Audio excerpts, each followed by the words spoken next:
Thank you very much. I just want to also say thanks to Hao for making it possible for me to be here.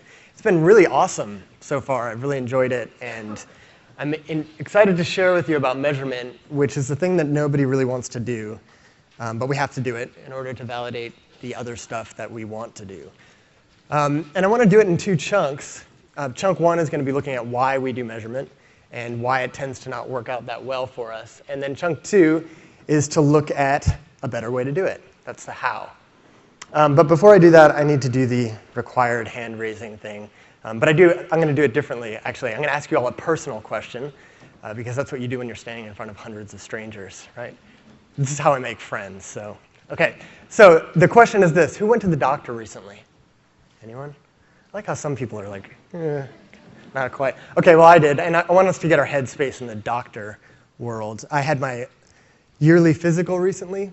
And the one I had before that was, I think, before the Obama administration. So that's kind of what I mean by yearly. And you'd think that yearly would be a reasonable goal to set, right? Just one time per year. But it's not that easy because going to the doctor's a drag. And it's mysterious because you really never know how it's going to go. So my exam was kind of what you might expect. I was stripped down to next to nothing, which is awkward. And I was probed and weighed and had my blood pressure taken. And I had blood drawn from me. And afterwards, I was just really beat up, and I had a really weird interaction with my doctor. I said to him, should I go ahead and set up my appointment for next year? And he said, he wasn't even really looking up from the clipboard. He said, no, call us in a few years.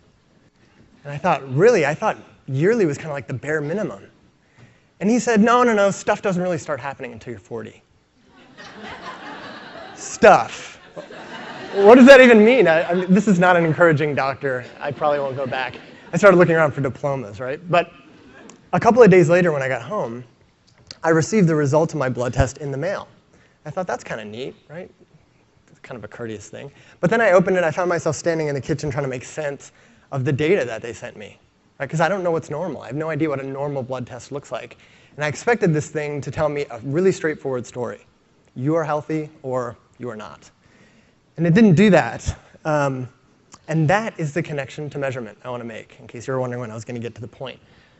We all have received documents like that that purport to tell us a straightforward story. How's the website doing? Is it working? And they don't do that. And sometimes we've created these documents, too, which is a shame. And there's one in particular that I'd like to make the scapegoat called the KPI report. Has anyone ever heard of that? Yes? Come on, corporate people, yeah? It's